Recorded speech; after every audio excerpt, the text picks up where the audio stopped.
You go. Welcome to Global Kinship, exploring the emerging noosphere. This is brought to you by a team of three, myself, Gail Ransom, Penny Andrews, and Bob Eisenberger. And we're very pleased today to have as our guests Harvey and Jean Honig, who are going to help us look at how we are individuals within a whole, an interesting subject for this particular moment in time.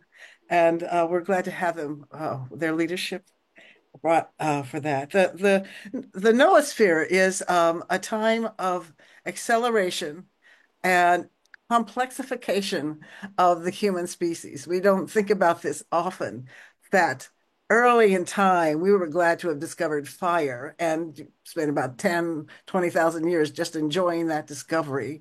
Whereas we're now to the point where we can discover AI last summer, and by now we're all involved in it. So that it's just a way to look at how fast things are going and where does this mean we're going in the future. And of course, we decide that as well as the future decides that. So we're very glad to have you all here as part of this conversation and hope that you will thrive with what you learned and it will give you energy for your own work. Welcome. All right. Thanks, Gail. Um, I'll just chime in very briefly.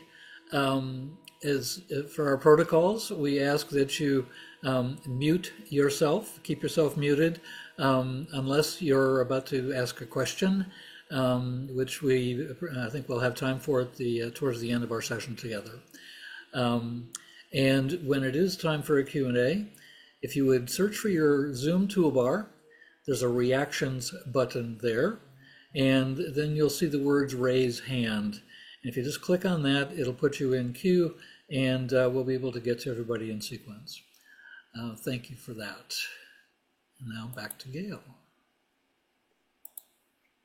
I'm going to share with you, and kind of in honor of this moment, the election time with us, to how we think about time, is one of my blogs that I have written a while ago about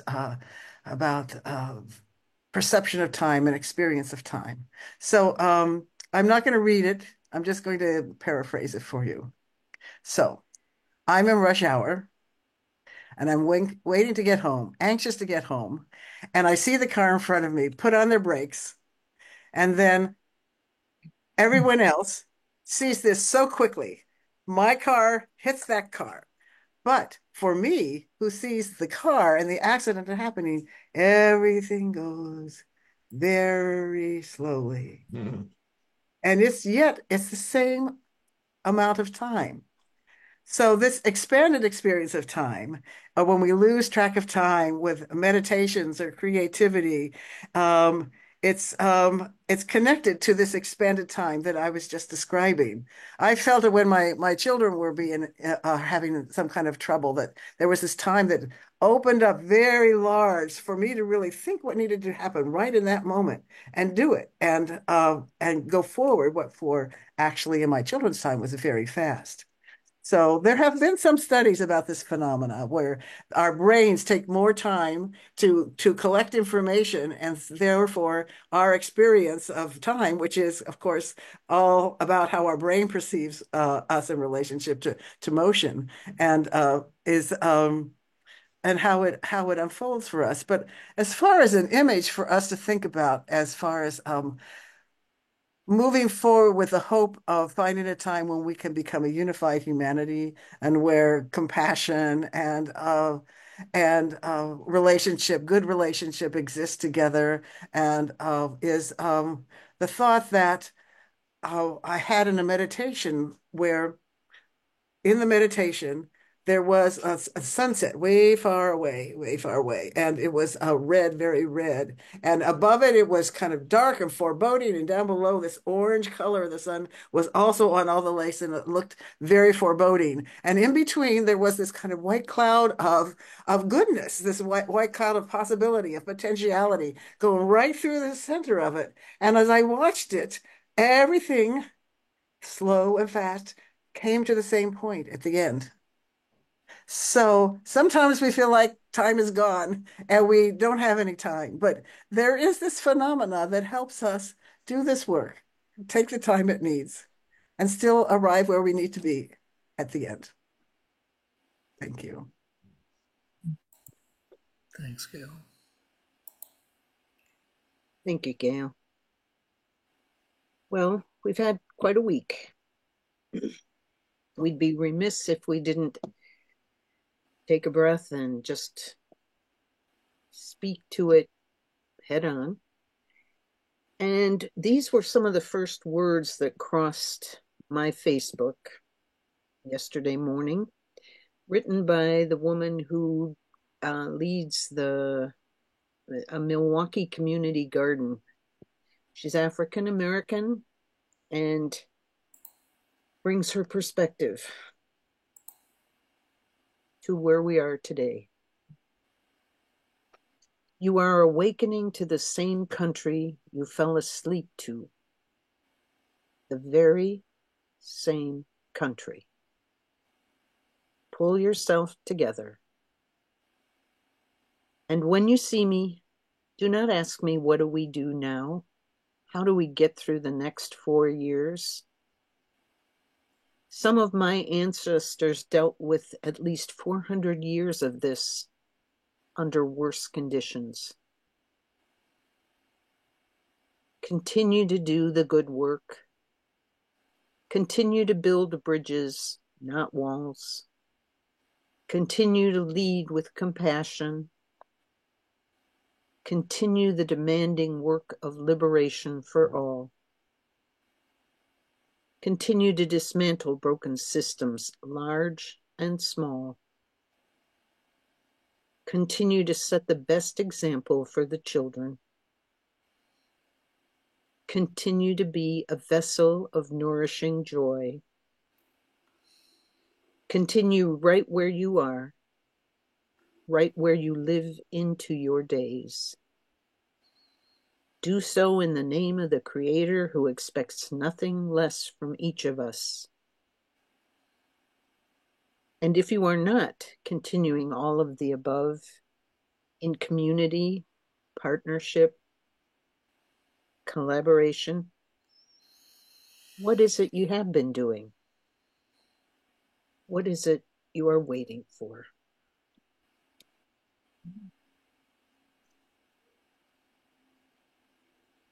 So what a great pleasure and antidote to the spirit our guests are today. They're dear friends and wise folk. It is my pleasure to introduce them to you. Jean Scott Honig has been aware that she is creating her life with the spirit from her early years. Through guidance about difficult life changes to a career of doing healing work in many forms. Finding deep trust in her soul's promptings, she has experienced many opportunities to learn how life is devoted to our unfoldment into wholeness of our bodies, minds, and spirits. Her journey includes clinical counseling work, biofield healing body work, breast cancer healing, retreat facilitation, and holistic movement practice that is named Integral Movement for Body, Mind, Spirit. She lives in gratitude for 30 years of spiritual companionship with Harvey and the many organized groups of conscious focused persons that co-created meaningful community for 60 years. And Harvey is a former Jungian analyst, psychologist, and author who retired after decades in private practice in Madison while teaching at the Chicago Jung Institute. Harvey served as a Lutheran minister for 5 years before moving to Chicago to begin his work in Jungian analysis while earning a PhD in psychology from Loyola University of Chicago. Jung gave Honig the tools he needed to continue his personal search for a life-affirming view of life and to assist others in their search for inner truth and healing. He has written a book titled A People's Guide to an Interfaith Christian Theology in a Time of Transformation. And this updates the Christian story in light of a new biblical and scientific perspective. And with that, I welcome Harvey and Jean. And I will introduce it a bit. I just want to talk about my own response at this point is primarily one of grief. And we need a time to grieve before we can begin to talk and make sense. And in one sense, the question is, why even share an individual story in the light of this huge, big story that's going on now? But part of the reason is because the task never changes. We still, no matter what's going on out there, still have the task of how do we come more true to who we are, more conscious, more complete, more self. And as we share our stories, as people have done in the face of events from time immemorial, how can we relate to each other's stories when they come from a place of deep truth? They are not just individual stories, they are all of our stories. And we can listen in the sense of support. We can listen to how does this relate to our story, but we can understand that the task continues.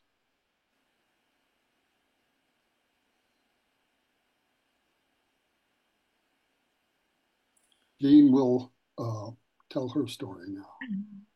Thanks, Harvey. And thank you, Penny and Gail and Bob, and all of you here, including the friends that I see here, who I wave to. Thank you. You're part of this.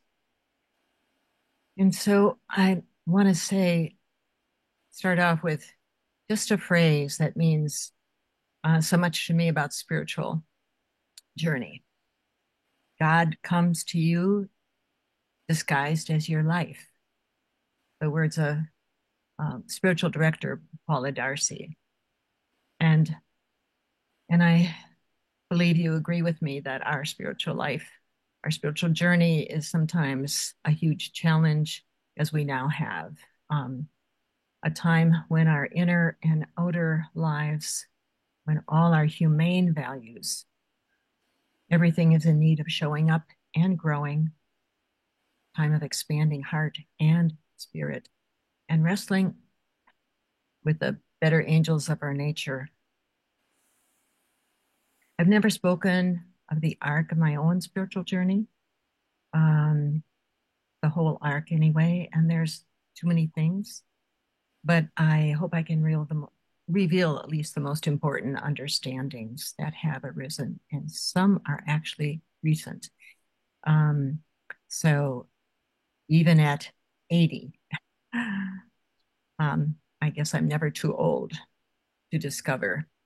It's never too late to discover, because the last few years I've been involved in an inquiry process of spiritual journey called the Diamond Approach. So now I know I will be surprised and deepened in this discover process until my last breath. You know. But some of the seeds of seeking to know and understand the mystery of life and of reality began very early. So I clearly remember before going to grade school, that sitting on the front porch steps, and I looked above the tree beyond, across the street, and said, and had this thought, rather, what is this all about? Why are we here? How did this happen?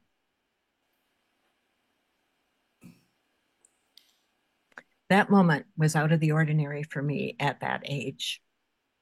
It was a moment of new awareness and wonder, and that I had a mind that could ask those questions. And I have a clear recall of everything about that moment. And then in second grade in Catholic school, a second experience where I can remember every detail about where I was, what pew I was in from the pulpit in the church, and how the sun was coming from the west through these glorious windows. And Father Reardon told us about Jesus, Son of God, and a teaching example of how to live and live with love. And this feeling, this altered feeling of awe and joyous relief, is still very clear how that felt. Everything about that woman, I can go there in a second. And then the third altered moment of my early childhood, but expanded me in a new way, when I heard classical music for the very first time. And the bursting, something was bursting in my chest, in my mind, and it was very new.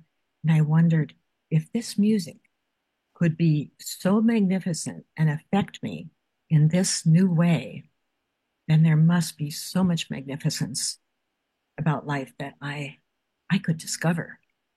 And I think that set me on the seeker's path. As a girl, I was very devout, and I had a devout father, in the sense of the sacredness and stillness that I found in church was a true gift. Yet I was very engaged in other activities. I was not Miss Pious at all. I loved social engagement and athletics and arts, and quite involved in it all. But in the middle of my senior year, I wanted to go to the convent because I was yearning for a spiritual life, a deep spiritual life in community. But at the same time, I was involved with a wonderful man that I was in love with. And so we married. But the daily mass still fed my soul until motherhood. And so 12 months later, and 3 years beyond that, 2 years beyond that, I had 3 children, 3 babies. And the depression set in when I realized that I felt like a child spiritually and theologically and psychologically. And I'll move on to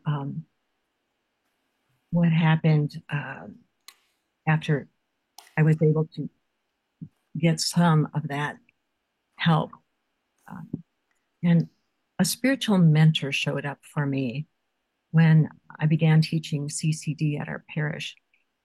His name was Ted, and he was part of the Cursillo in Christianity movement, which I knew nothing about, but he was so alive, and he helped me really grow up.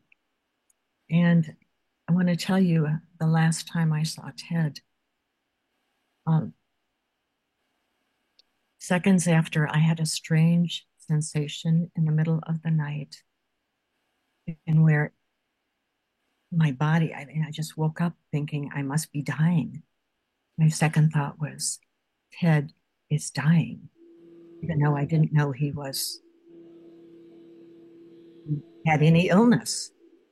And a large ball of light appeared at the foot of my bed, the size of a basketball. And I thought that That's head. And it certainly wasn't the street light, which was way too far away. And so we just communed.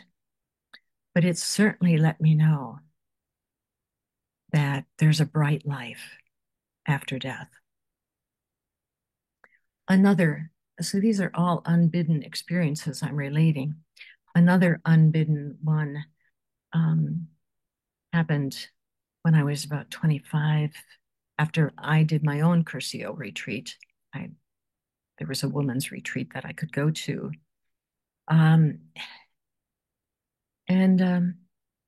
As I left a meeting with my priest confessor, I entered a different world, a world that's hard to put words to. I entered a world of understanding the oneness of everything, all the way back in time. I was never drawn to read the Bible,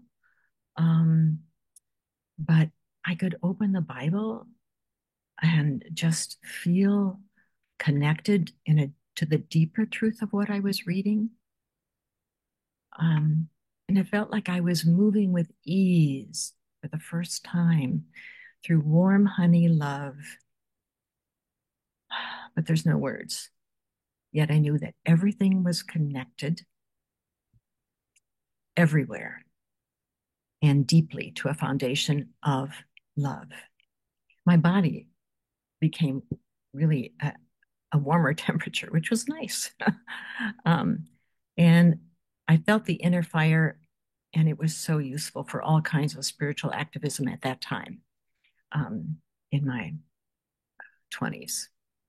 So this retreat helped me to profoundly understand that the whole world is the church.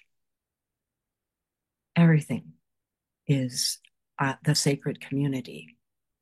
It's not a building.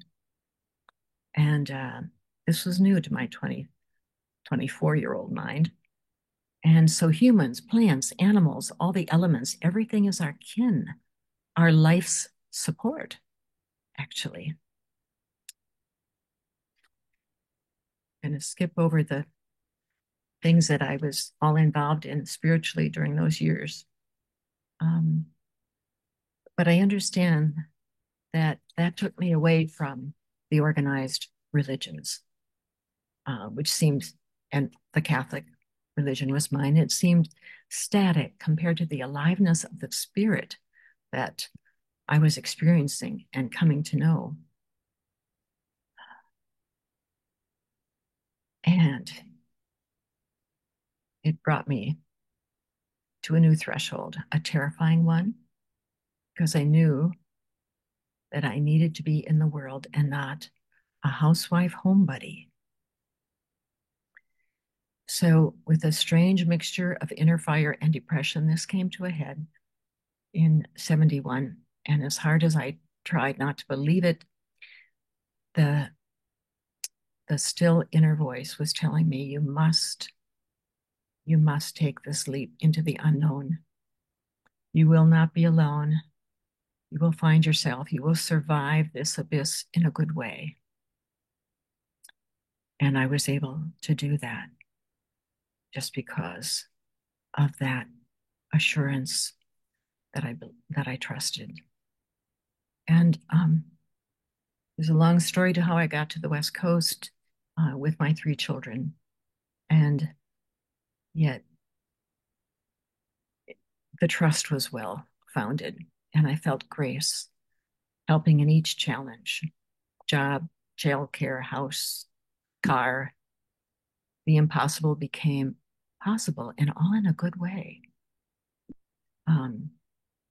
I was welcomed as a mental health clinic assistant in Salem, and the wider and inner and outer wider world opened up, and the hard work of discovering myself began. About 6 months later or so, I had another unbidden experience. And when I talk about these, I'm sure you know what that feels like. It's like from another kind of realm. Um, and I was in some sort of a class, and there was a break, and suddenly there was this sense in my body, and these kind of words in capitals seemed to be in my awareness. I am.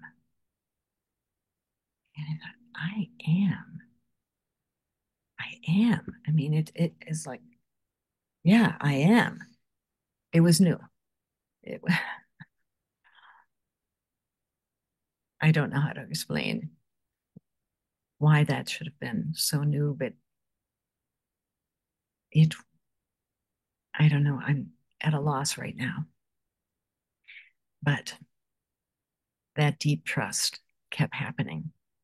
And when I needed to leave this 3 years in Oregon, in Camelot, which was what I called those 3 years in Oregon, um, I didn't want to go. My heart didn't want to go. And yet my soul said, through again my body sensation, you must do this. And I listened. And when I choose what feels like it's coming from soul, then the courage and the deep trust and the will, those inner powers align and carry me through what seems impossible. And there is always help along the way. As I drove cross country with my 2 girls in tow, and my son was already in Wisconsin then.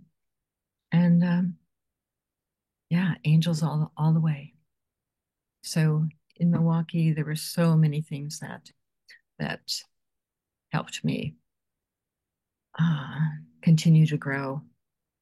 And I'm running out of time to even tell you about them.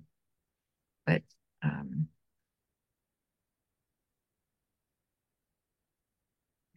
I'm going to get that one. The breast cancer experience, where I had a mastectomy, and there was a healing from another dimension. I had just come across a healer at a meeting, and she said, well, let me heal you. I said, this is the 11th hour. The mastectomy is scheduled, the surgery. And she said, that's okay. You can decide whether you go through this surgery, but I'll start connecting with these beings in another dimension tonight. And I just forgot about that and went to bed. And again, in the middle of the night, I was awoken with physical sensations in my breast. And I thought, oh my God, cancer's attacking me. And then the second after that was no. She said she would start this, that this would start, the beings would work with her in the middle of the night. And yeah, all those tiny red rays were coming in after I relaxed and said, thank you, thank you. And I went to sleep. That surgeon said, yeah, I couldn't find any cancer. You're clear. And then I told him what happened. So in all these different ways, I'm familiar with different dimensions.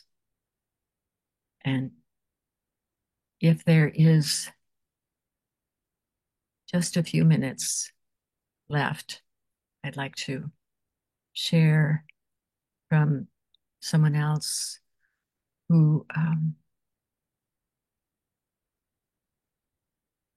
taught me something about movement to include other dimensions. So if there is about 5 minutes left, I'll move to this, and all the rest all the other influences and experiences I'm going to pass over so that you can have a body-mind experience of movement. And you don't need to get up. You can just do it in your chair. And first I'm going to show you and talk you through them, because when the music comes on that Bob will have, you will not be able to hear my voice.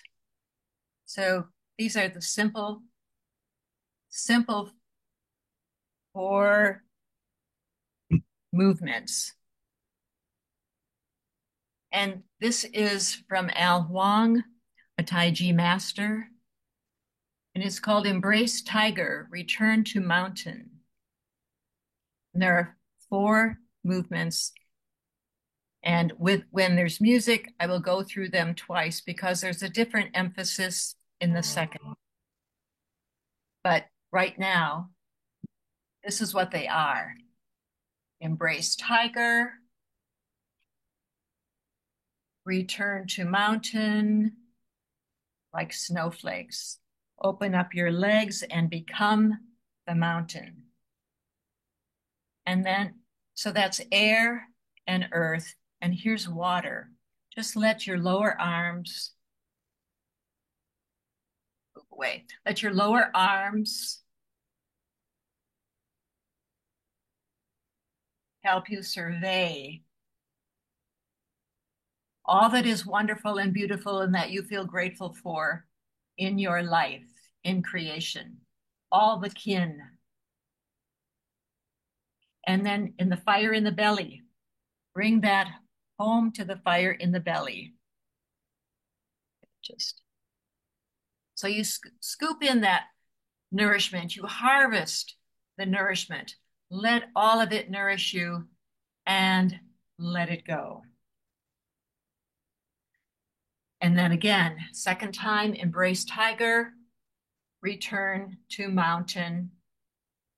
And this time, as you move in with the water, this kind of infinity symbol, survey all that has been difficult and challenging, all that has been difficult and traumatic, all that is unforgiven.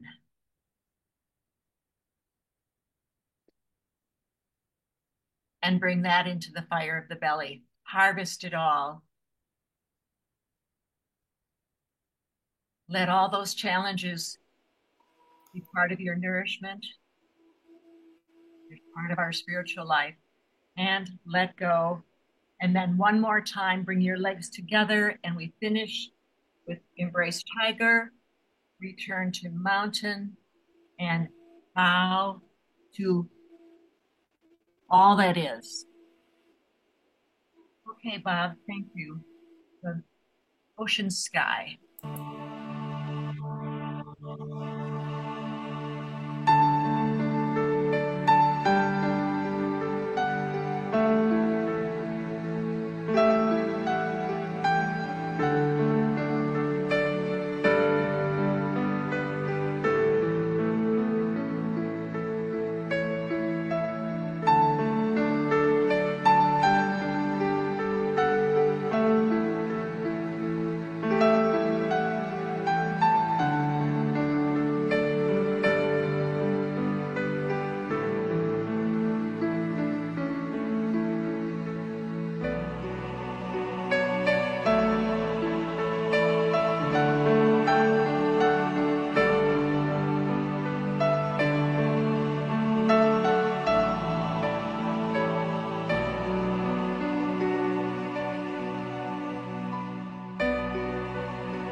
thank you, Bob. And thank you, everyone. That is something you can look up on YouTube if you want to learn more of how Al Huang engages the kin of all of nature and helps you move freely in a meditative way with joy. Thank you, Jean. Thank you. You're welcome. So before I move into it, I want to take just a moment of silence for people just to take in what they've heard and reflect on it a bit. We won't invite questions or reactions now, but I'd like you to think about if there was a response or if it evoked anything in terms of your own story. And at the end, there will be hopefully a lot of time for us all to share whatever is on our mind.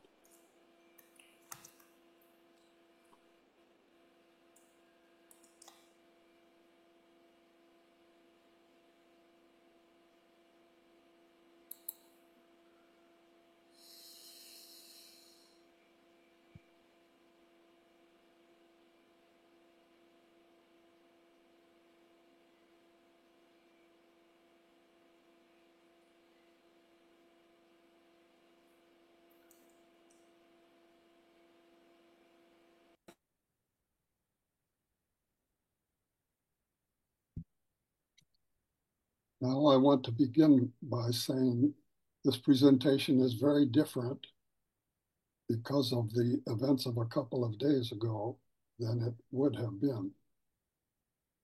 I meant to tell a more general story about the interface between our individual and collective stories. But at this point, there is one story that has impacted us so much that I want to talk about how stories impact our relationship to that. Whether it's individual or collective stories, as we go through, if we are true to the leadership of the self and our inner guidance, we let go of old truths and move on to larger truths. Sometimes this process is painful. We hold on to old truths or old identities, old ways of understanding ourselves. And sometimes when those defensive stories that we tell ourselves become too powerful, it can lead us further into imbalance and rigid holding on to old stories rather than opening up to larger realities. For true consciousness, true individuation, our stories have to increasingly be true to reality, true to what we know and what we learn as we grow. That's also true of our collective stories. There are lots of stories on the internet right now that we are sharing. And again, we need to do this. We form community through stories. That's one way we have of supporting each other. But there's a danger in that we continue to hear a one-sided or reinforced view of reality.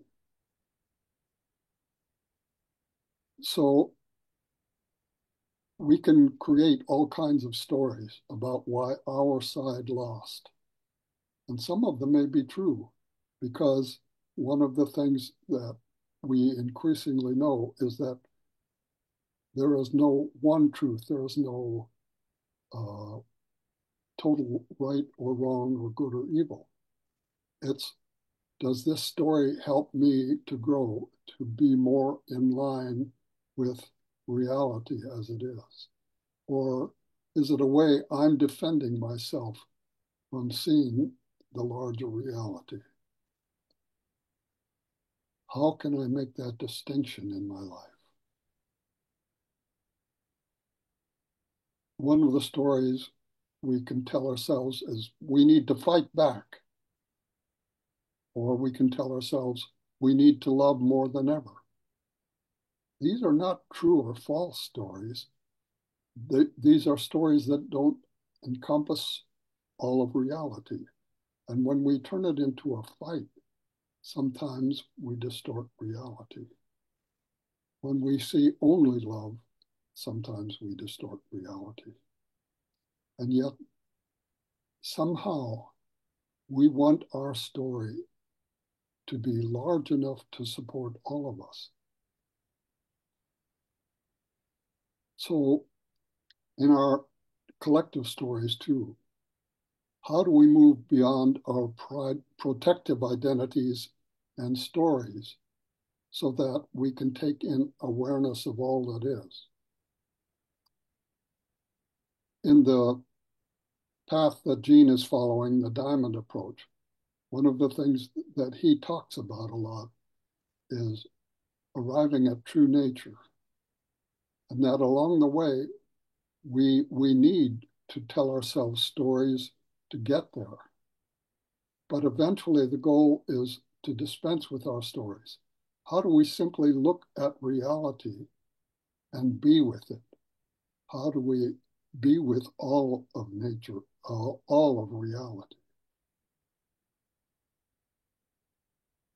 Individually, it helps me to know that there's a larger self guiding me to a more true and accurate reality if I'm to embrace the individuation process, or I can also call it the guidance of spirit.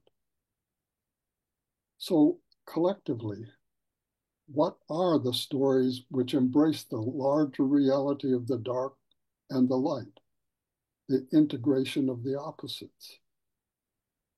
One of the things I received in the mail today from someone who is also trying to share his reality is a poem from Rilke, writing in a long, dark winter in a Russian Orthodox monastery.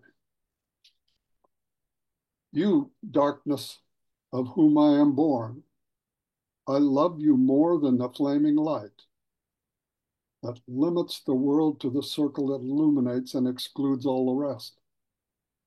But the darkness embraces everything, shapes and shadows, creatures and me, people, nations, just as they are. It lets me imagine a great stirring presence breaking into my body. I have faith in the night. So one of the things that I know in my story, I've come to believe, is this world is not divided into good and evil. It comes into being through the interplay of opposites. And when those opposites get out of balance, whether it's in our bodies or in the collective body, we suffer more. However, one tendency we have is when we get out of balance and we're feeling pain, we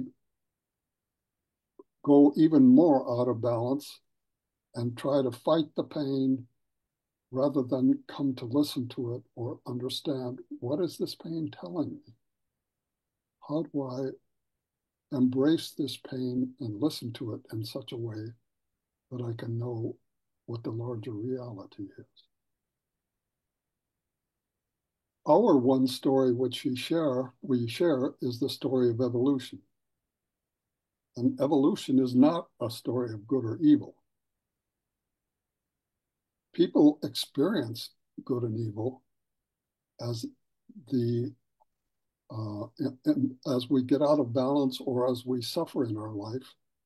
But truth is, in terms of evolution and nature, it's just this interplay of opposites. And where we experience it has a great deal to shape our reality, how we experience it. For instance, our bodies are not knowing that the way our bodies truly work, we know that our body is not a fight against disease. A body is an integration of all of the systems, including the system of all of the gut bacteria. And when that gets out of balance, we tend to lose our health and suffer more. If we simply attack that gut balance and try to eliminate it, rather than listening to what it's saying and how we get out of balance, we tend to suffer more. And yet, there's both the listening and the awareness of what do we need to do about it? How can we act that's in tune with this larger reality?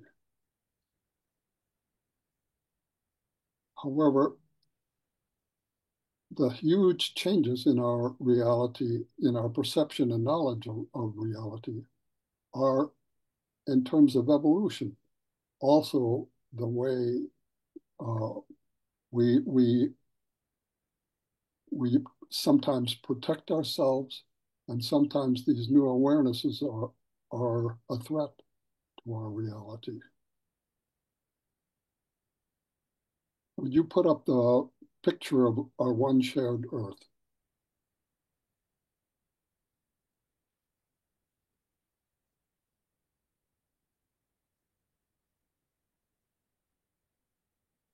Our reality is shaped not only by our stories, but by very powerful images which bring home to us a new awareness. Thank you, Bob. This image really ushers in a new reality. When we look at that image, there are no divisions. There's only one globe. There's no us and them. There's no races. There's no geographical divisions. And yet, as in the time of Copernicus, when he saw reality in a new way, it was a threat to the old reality, to the old story we told ourselves about our place in the universe. Many people were threatened by this story and resisted it, including political systems, religious systems. And yet, whether it's that or other great discoveries in space that have shifted our reality, on the one hand, they affect us whether we know it or not and change our reality. And on the other hand, for many people, they operate as a threat to their perceived reality, the reality that they've shared. Now, ultimately, we can move to a reality that is able to embrace all of this. And one of the realities is that from the time of the earliest church in this Western world, there was always a balance in the historic church between those who believed in the guidance of inspiration and whatever, whether it was the Bible or the Pope or received, and men like Aquinas, as Matthew would have told you, were great students of the reality of their time. And in the same way, when we learn to embrace science and the story of evolution, it is not a threat to the larger story of spirituality. Rather than it is a whole new way of understanding it, which allows us to expand, which allows us to be part of the greater story. The only difficulty is that for some people, when reality is changing too rapidly, when they may double down on defending themselves against reality. I remember when the first people walked on the moon, there were some people who were sure that this was all an artificial setup, that this couldn't have happened, even though they saw it with their own eyes, because it was such a huge shift in the reality for them. I think that's part of what's happening today in terms of our collective stories. There are two ways of responding to reality. One is to change and to grow and to integrate into a new and larger reality. The other is to be so threatened by change, so threatened by the rapid changes that are occurring, that we double down on the old reality.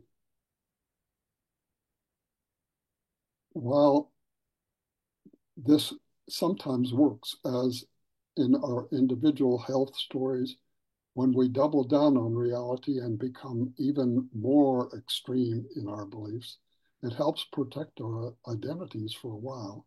But eventually it becomes so dissociated from reality that it cannot continue. It doesn't last in the face of reality. And yet there are a whole group of people who combined to protect themselves against the threat to their stories, their traditions, their beliefs, that they would rather believe the story told by a man which is completely divorced from reality than they would believe in the story that there was a larger reality, that this change could be good.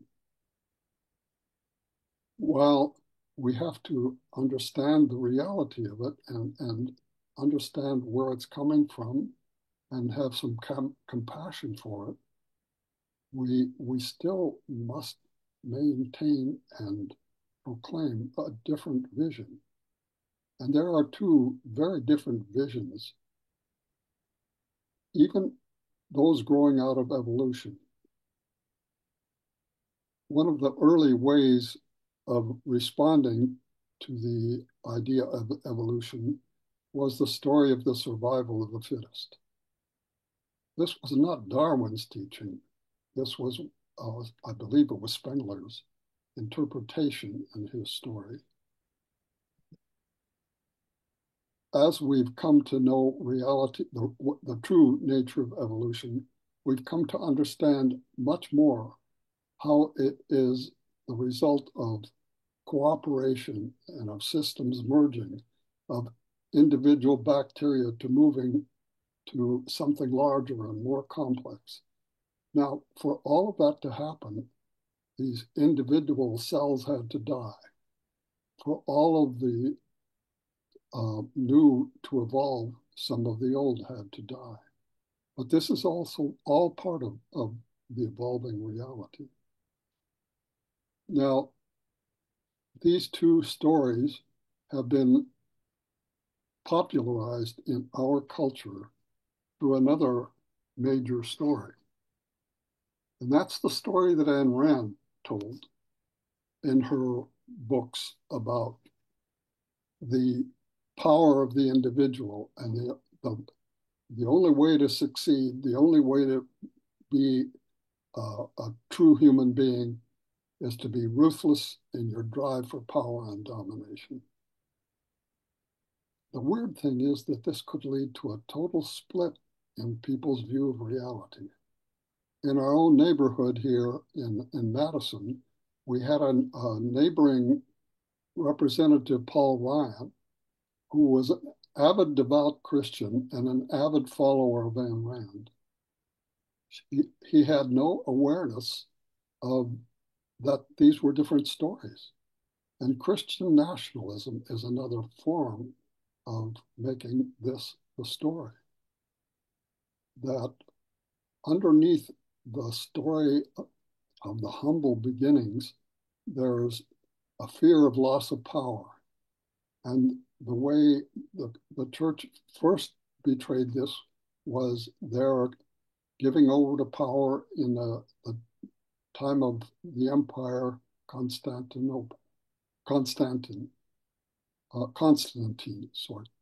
Uh, and this led to a unification of power, and the church became powerful instead of persecuted.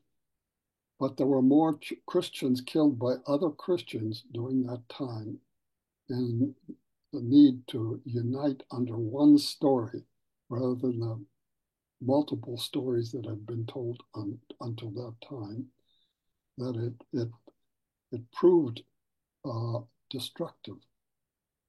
And in the same way, when we hold on to that drive for power and miss on what the true story is, it undermines the nature of reality. And yet, it's not only Paul Ryan that operates on this. The majority of our great, the billionaires, the majority of the people who are in politics operate, whether conscious, sometimes they operate with that conscious belief, and they're followers of Ayn Rand. Some of them acknowledge and admit it.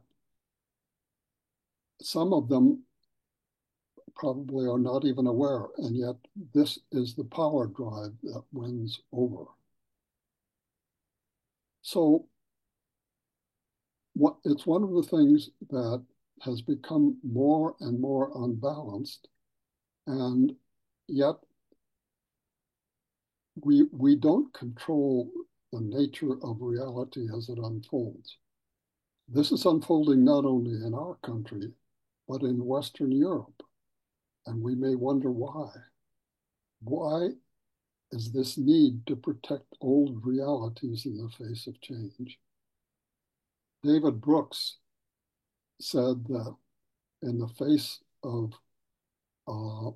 he talked about in an address from the Aspen Institute, how much loneliness and isolation and depression there is, especially among our youth.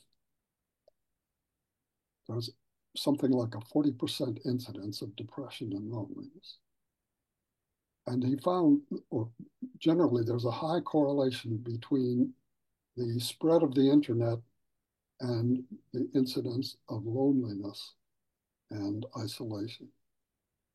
And what has the potential to bring us together, and in many ways has, and has allowed us to find our circles, also has had the power to alienate us and separate us, which is the way evolution tends to work. So some of us have welcomed this knowledge that we are all one. Other people have been threatened by it and have further gone into the story of right and wrong, good and bad, and good and evil, and identified themselves with the good and the right. The truth is that in this time, there is no one truth, there is no one right and wrong. In this evolutionary time, there is only an interweaving of reality, which we know in part. And hopefully in our individual stories and as well as in our collective stories, we expand our reality through what we learn.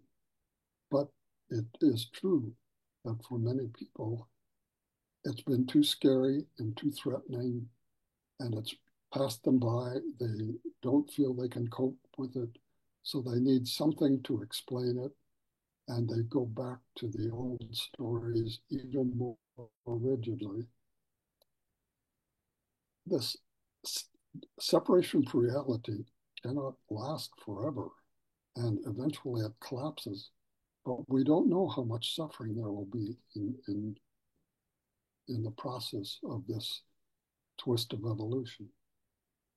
What we do know is that evolution moves from unity toward unity, and that there is a larger unity that embraces all of this.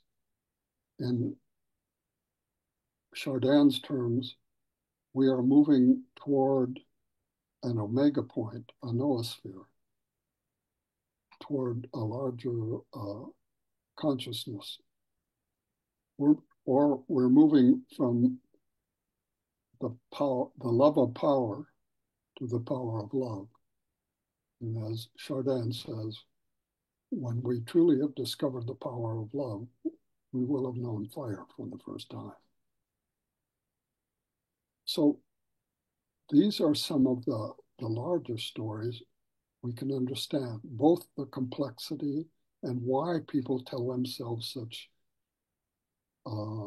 such stories which are so far from reality in an attempt to protect their egos. And we can know that in the long run, evolution does not stop.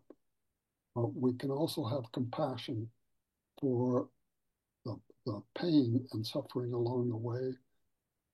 And we can know that we are part of a larger story. So at this point, I want to just move on to a time of how do we support each other? What are the questions you have?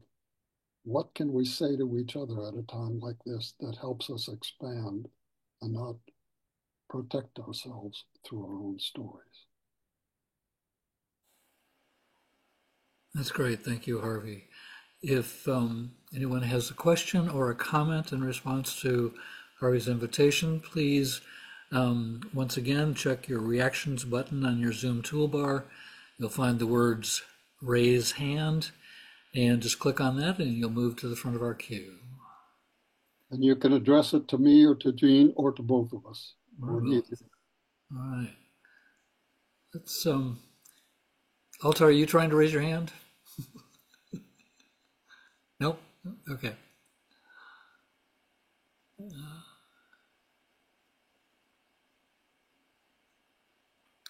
Or Gail or Penny, you might have a question to start us off.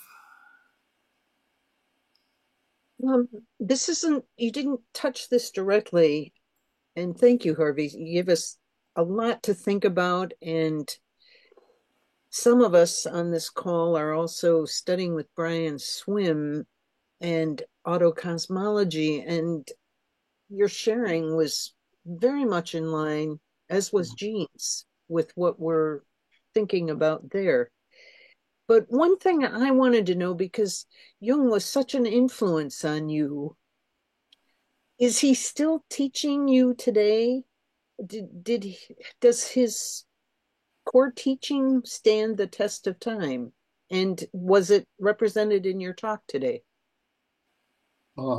Yes, the whole concept of the fact that there is an individuation process, there is a self guiding it.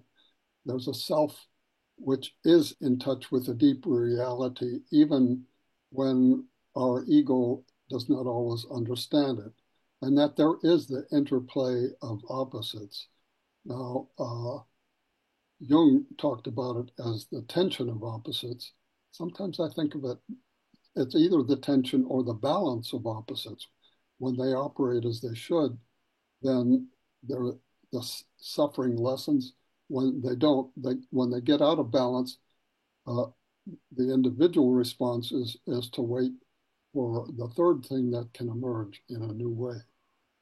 And I think that's also true for us collectively. And sometimes we have to not act prematurely, but how do we understand and hold the tension of opposites until the new emerges? However, and there are many ways in which what I've learned continues to influence me. But what I also know is that I agree with Jung when he said, thank God I'm not a Jungian. And I don't want to ever believe that there is only one system or one teacher that has the truth. Very interesting. Thank you. Suzanne, yes. Well, hi. You know, I'm a major Brian Swimian, and tuned into the fact there's an evolutionary reality going on.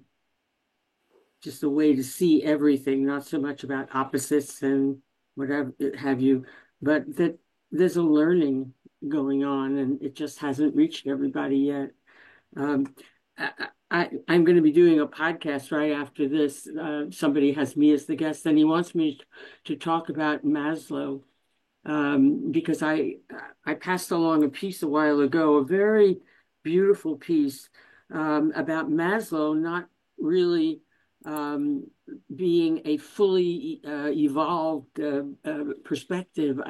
I presume everybody here is pretty older. You must know Maslow's hierarchy of, you start with needs for shelter, food, what have you, and you get all the way up to self-actualization, um, where you are tuned in to this larger reality. But what this piece said was, no, that's not the stopping place. And Maslow started to mess with it when he died, before he fully developed it. But it was where we are in this noosphere, where we are not just personally tuned in, but collectively we're in this new reality.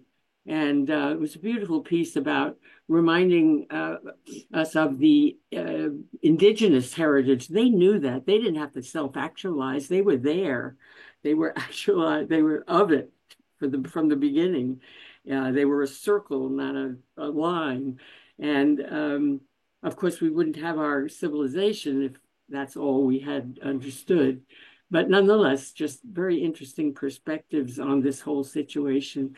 And we are still in this evolutionary process, whether you see it as the next step from Maslow or the Teilhard to Thomas Berry to Brian Swimme lineage of just discovering that there's reality that everyone is aware of.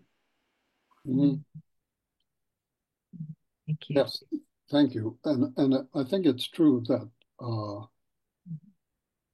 Maslow was dealing primarily with the psychological realities he knew. It wasn't his job so much to move it into that upper levels. But it was a And while ago too, it was what, yeah, 80 years ago. So we just weren't that. right. All right. And we now understand that for some people, that level of survival is all that they know. And that's what they're living in it. And that's part of what makes it harder for them to move on to higher consciousness. That's great. Thank you, Suzanne. Thank you, Harvey. Diana, are you with us but out of camera? Yes, I am. Thank you. I my camera isn't working on this computer, and I apologize, but I can see all of you. And I too am grateful for the broadening of perspectives today with you all. One perspective, Harvey, that you said kind of casually that really resonated in my heart and mind was that I believe in light, even as we embrace darkness and know that it is part of the process. The sun comes up in the morning, and there has been some comfort and consolation in stepping back from the narrowness of the U.S. election process, to seeing the evolutionary cosmic consciousness of that unity of the beautiful, our beautiful blue planet. Um, and one of the things that's been helpful for me is something that our 8th grade grandson said to me last night, and we talked about how profound that was. And he said, "Grandma, remember in kindergarten when we learned this little light of mine, I'm going to let it shine?" And he said, "Grandma, you said you wanted to crawl back into bed and pull the covers over your head when you found out the results of the election." He goes, "Me too. And I was mad and I was confused." And he was kind of venting. And I said, "Yeah, all those strong feelings." And he said, "But if we don't shine our lights, that's not going to help."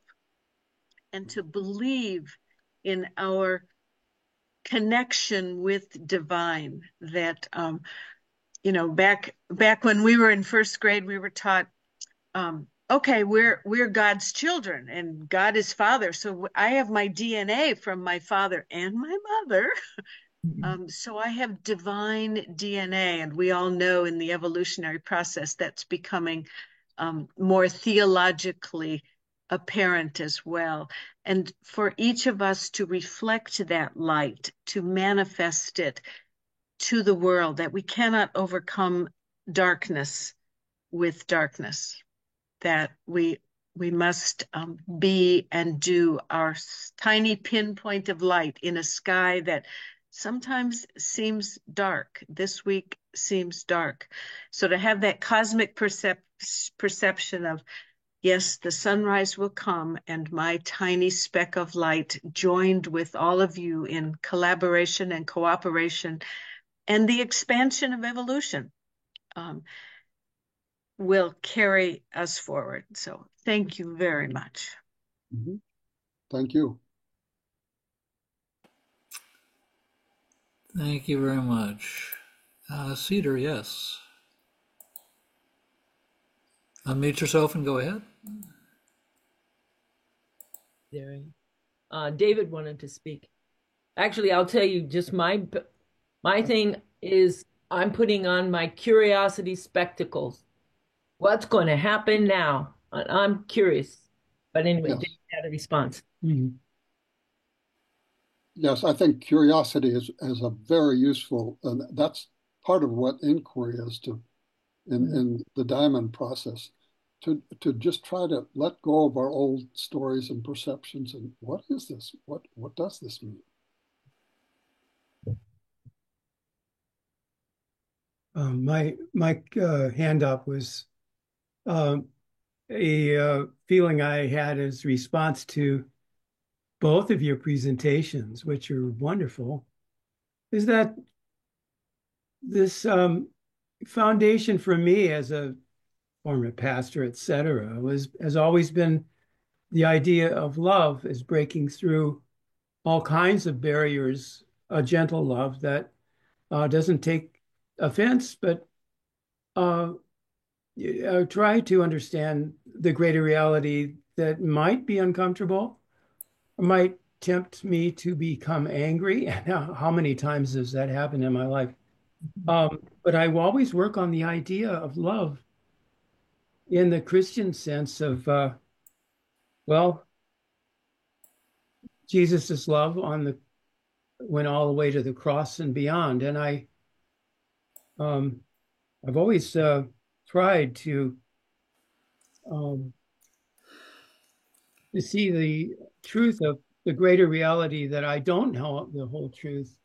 I don't know what that other person's life has been to make him or her be this ugly or violent, but to approach everything as much as I can that is challenging and makes people angry, to be a center for the mystery of love. I don't know the whole truth. None of us ever does. There's always another background story. As horrible as it is, who but Christ who died on a cross, as the story goes, still dared to love humanity to redemption. How? That's my path. And I can't, nobody can say, well, I've never got angry. Gosh, Cedar will laugh at that one. Yes. But it's something that I try. It's a growing green edge that I'm always trying to expand because of my understanding of the whole Jesus story. And I think it's not an answer to everybody's question or everybody's need, but it comes close to the heart for me of what I need to do, or what my life's work is to love greatly, and to test my limits on it whenever I feel angry or hate, to stop and consider it. And as I get older, I think I'm getting a little better at it. But I'm far from perfect, and who is, right? But that seems to be my religious practice, as much as I know what the truth of Scripture tells me. That's it. Thank you, David. Thank you, David. Good to see you both. Marilyn Thomas, yes, please. Thank you.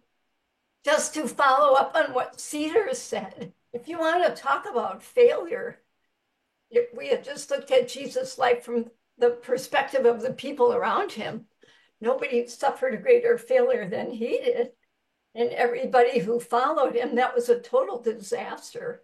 So that wasn't what I was planning to say, but it says, don't despair, right? This is no time for despair or thinking about failure. It's not over yet. But anyway, what I really wanted to say is there's nothing like the power of a personal story. And so, Jean, I just wanted to thank you for sharing yours. Well said. And then one little comment about the balance of opposites. Quick story. I was at the ice rink the other day. Skating was finished, and there was an old retired hockey coach who likes to talk. And he had just been to a funeral. And he said, oh, I was just so angry. The pastor stood up and he said, this woman who had died, she's certainly in heaven because she was sprinkled with water. And he said, that's all it takes. So you can be an axe murderer and you're saved because you were baptized. And so then we got into talking about opposites. Okay, I'm having a great deal of trouble with my own faith. And so he said, you know, there's no light without darkness. There is no suffering without health. We don't know what is or isn't unless we see a comparison, right? How would I know what suffering is if I've never been healthy? So then he said, and the finite. If there is finite, and we know, no, death is finite, well, there is infinite. There's infinity. I thought, oh boy, there you go, Marilyn. Think about death for a while. So I just wanted to say that. And thank you both for your presentations. Worth the time. Oh, good to see you, Marilyn. Good to see you as well. Thank you, Marilyn. Just one response. That story is also relevant for our time, for me, the story of how everyone experienced it at his death and how their initial response was to scatter and become individual. And then finally, when they came to understand that there was a reality that transcended that physical death, they were able to gather and unite and become part of a larger movement. Great. Thank you. Colleen, yes, unmute yourself, please, and ask your question. Thank you. Well, this is my first time on this website, and I'm so glad I found this community today to be in solidarity with and in union with, because we all need that. And I live in Madison, so I had a little bonding there. I realized today that I have been living in a bubble. I try not to, but it's very difficult not to, especially when you're living in Madison. This is the first year I have really worked hard on this campaign. I've really never been in politics, but I tried to organize. I did everything I could do, and our little precinct voted every way we had hoped they did. Kamala did get in, in our little bubble. Every single down ballot. But yet, Wisconsin turned red, and that was helpful for me to remind myself I do live in a bubble, but my bubble is still true to my values. But I have to look beyond my values and to see where other people get their values. I'm totally devoid of this election, I've been rereading Teilhard de Chardin since I studied it, 60 years ago in college. But right now I'm at the very tail end of The Phenomenon of Man. And he is talking about the problems of the noosphere if we don't really understand the power of that. We think that evolution is going to be all positive, and no, it's not. It's moving in a positive direction. Right. But we can be in that difficult time, and it's not going to be in one cycle, one political cycle. And it will probably not see it corrected in my life cycle. But still, I need to do what I can do and stay with all these wonderful new people I've met on the campaign road, that we have to stay involved. I'm a Sinsinawa Dominican sister, so I have a wonderful living community of people to keep me involved and to welcome other people into involvement. But also asking the people who I don't agree with, tell me more about where you're coming from. So I hear their stories. In my bubble, I have not heard their stories. Yes. Thank you. And one of the things that I want to just touch on is how where we are so often influences our perception of reality. Mm-hmm. Mm-hmm. Right. And when I came to Madison in 1979, the people, especially the Republicans outside, said Madison is 50 miles of unreality. Now, I think I would much rather live in the reality that Madison represents than in their reality. But they're not totally true or false realities. But we can work to continue to help people to embrace a larger reality. Thank you. And I want to say one thing too. Colleen, do you know of the organization, the national organization called Braver Angels? No. The red and the blues come together. If you just go online to look up Braver Angels, they offer so much of the kind of discourse. And I remember being in a workshop where they taught us how to, I was in the blue workshop where I learned that weekend how to converse appropriately with someone on the opposite side. Anyway, I just want to bring that up. Thank you. Braver Angels. Thank you. Interesting to know about. Thank you, Anna Jean. Yes, we have time for, I think, one more question or comment. Alta, please unmute yourself.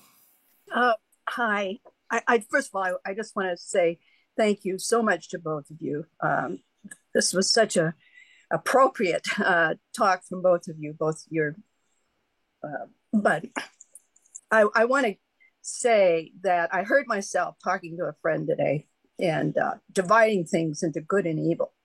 Even though, I've spent a lifetime trying to understand other people's perspectives, but I'm so angry about this.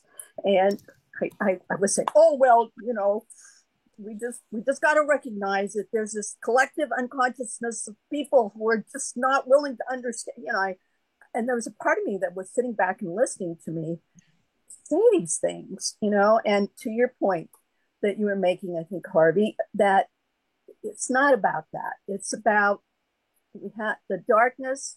It's not that dark and light and good and evil. We have to go into that darkness and to the light and somehow do this moving forward in this interchange, and what you were saying, Jean, about learning to talk to the reds and the blues.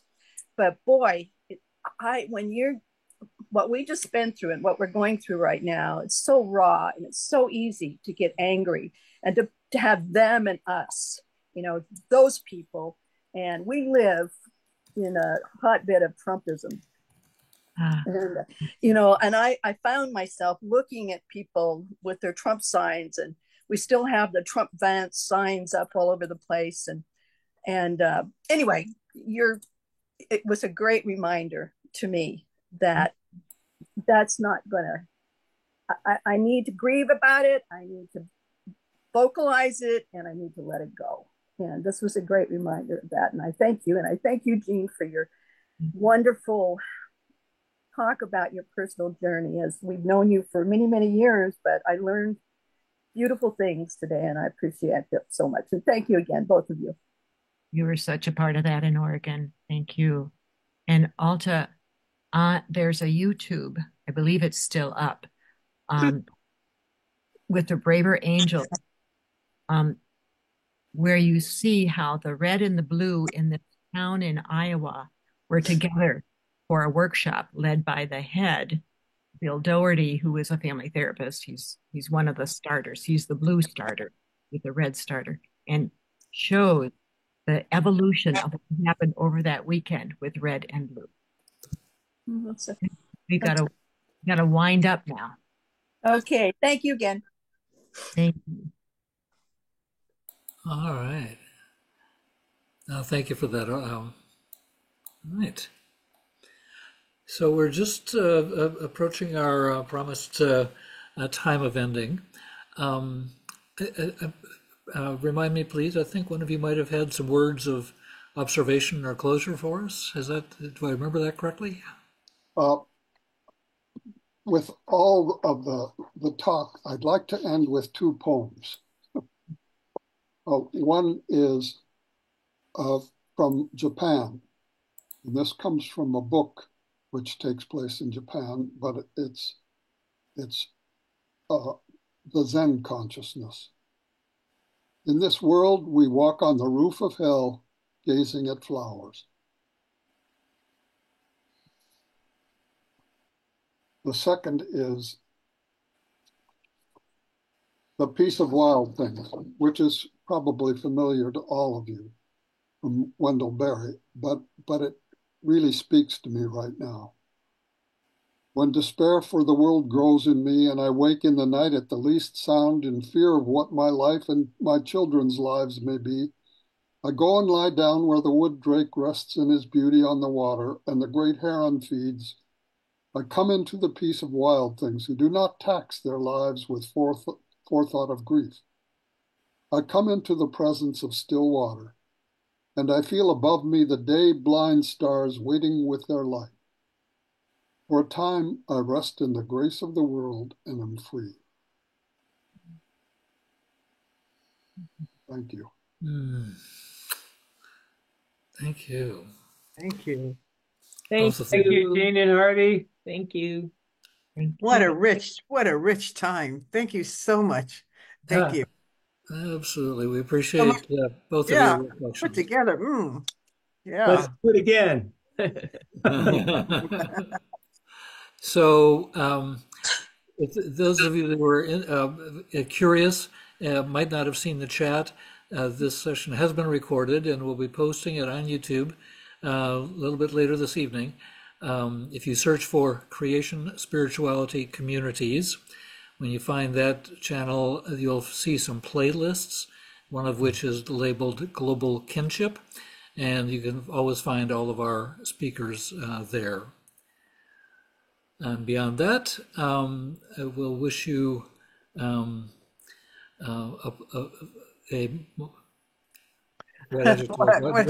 what adjective do I want to use? I wish you strength and healing and community as we proceed forward in this in our new reality, and look forward to seeing you next month. Shalom. Thank you. Wednesday.